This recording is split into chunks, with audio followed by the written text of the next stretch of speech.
इस वीडियो में हम एक बहुत ही महत्वपूर्ण कॉन्सेप्ट कैश मेमोरी के बारे में हम बात करेंगे। अगर आप इंटरनेट एक्सप्लोरर या फायरफॉक्स या क्रोम पे कोई नया साइट पहली बार ओपन कर रहे हो, ठीक है, तो काफ़ी थोड़ा टाइम लगेगा उस साइट को आपके पीसी पे ओपन अप होने के लिए। लेकिन अगर आपने उस साइट को पहले ही गए थे, अगर उसे दोबारा लोड करने की कोशिश करोगे तो तुरंत लोड हो जाएगा। ये क्यों? इसका एक कारण है। जब आप पहली बार विजिट कर रहे हो, जो नेसेसरी फाइल्स, डेटा, उस पेज का फॉर्मेट आपके पीसी या मोबाइल फ़ोन पे डाउनलोड हो जाता है। डाउनलोड हो जाने के बाद तब वो कंटेंट लोड होने स्टार्ट होता है। लेकिन जब आप अगले बार जाओगे, वो basic images, frames last time load हो चुके हैं। इस बार जब आप जाओगे सिर्फ कंटेंट लोड होना होता है और वो तुरंत हो जाता है। तो इसलिए अगर आप देखा होगा, अगर आप ब्राउज़र यूज कर रहे हो तो उसे कैश कहते हैं, डेटा कैश या इंफॉर्मेशन कैश। ब्राउज़र में जाइए, आप कैश देख सकते हैं, उसे डिलीट भी कर सकते हैं। अब मैं बता रहा हूँ कैश, ये कुछ कॉन्सेप्ट तो वही है, लेकिन इसका यूसेज यानी इस्तेमाल कहीं अलग जगह पे है। हम बात करेंगे कैश मेमोरी। प्रॉब्लम क्या है कंप्यूटर में?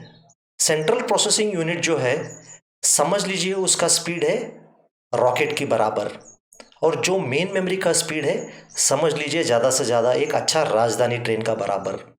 तो प्रॉब्लम क्या होगा?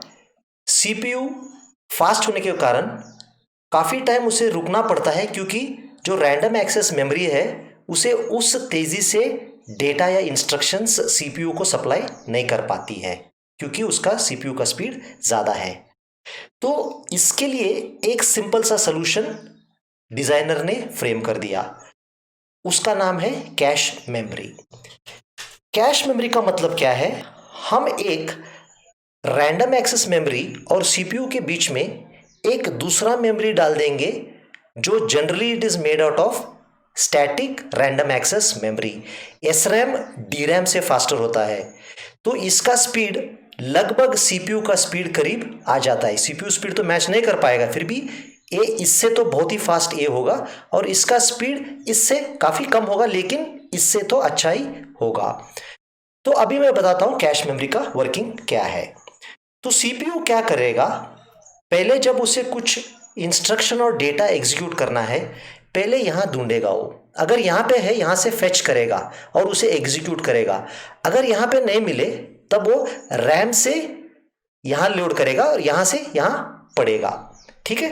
क्योंकि रैम से पढ़ रहा है, थोड़ा टाइम एक्स्ट्रा लेगा, ठीक है?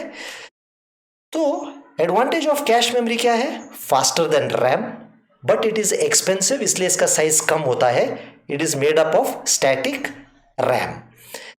इसका साइज इससे बहुत ही कम होगा। अगर ये 4 GB का होगा, ये 512 किलोबाइट्स वगैरह होगा, या उससे भी कम होगा, 32 किलोबाइट्स वगैरह, ठीक है? तो ये बहुत से छोटा होगा, सॉरी ये बहुत बड़ा होगा कंपेयर टू दिस, और सेकेंडरी मेमोरी इससे भी बड़ा होगा।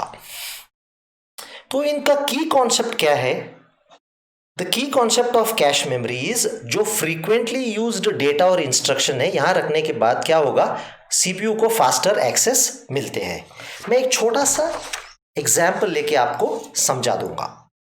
तो कैश का वर्किंग अगर आप हायर सेमेस्टर में पढ़ोगे, वो वर्किंग होता है दो मेजर आइडियाज पे। एक है टेम्पोरल लोकेलिटी और एक है स्पेशल लोकेलिटी। तो समझ लीजिए ये सारे वैल्यूज 45, 65, 99, 0, 33 मैंने मेमोरी में स्टोर कर दिया, और ये जीरोथ लोकेशन पे है, फर्स्ट, सेकंड, थर्ड, फोर्थ पे है।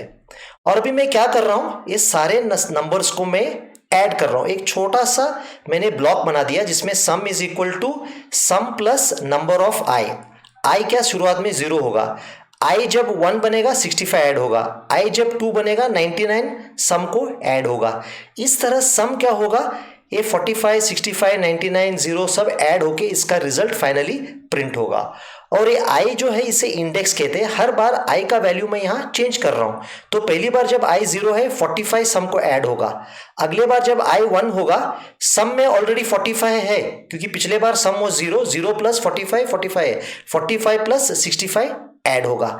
i बढ़ेगा 2 की तरफ, तो ये प्रोसेस रिपीट होगा जब तक i पहुंचेगा 4 तक। तो इसमें कैश मेमोरी क्या करती है, कैश मेमोरी बड़ा होशियार है, उसे पता है कि ये सम हम बार बार यूज कर रहे हैं, ठीक है, मतलब रिपीटेडली हम सम को इस ब्लॉक में हर बार बुला रहे हैं, तब वो कैश मेमोरी में स्टोर करेगा। अब दूसरी चीज क्या करता है कैश मेमोरी, और भी ज्यादा स्मार्ट है, वो देखता है कि चांसेस ये है कि अगर मैं इस मेमोरी लोकेशन एक्सेस कर रहा हूं, यहां डेटा आइटम रेफर कर रहा हूं, तो 65 अगले बार रेफर करने का चांस बहुत है। तो क्या करेगा, जैसे वो 45 प्रोसेस करने स्टार्ट करता है, उसी बीच में 65, 99, 0 और 33 को भी यहां लेके आएगा। तो ये था स्पेशल लोकेलिटी का कॉन्सेप्ट। मतलब temporal locality is if a data item has been used recently, सम तो रिसेंटली यूज था, there is a very good chance कि वो और दोबारा यूज हो जाएगा, इसलिए यहां रखता है। स्पेशल लोकेलिटी का मतलब क्या है, इफ अ डेटा और instruction has been used, this is a data or instruction has been used recently, there is a very good chance that the next data item or the next instruction is likely to be used next। इसलिए ये सारे instruction और ये सारे data items को ahead of time cache memory में लेके आता है। तो ये था वर्किंग ऑफ कैश मेमोरी।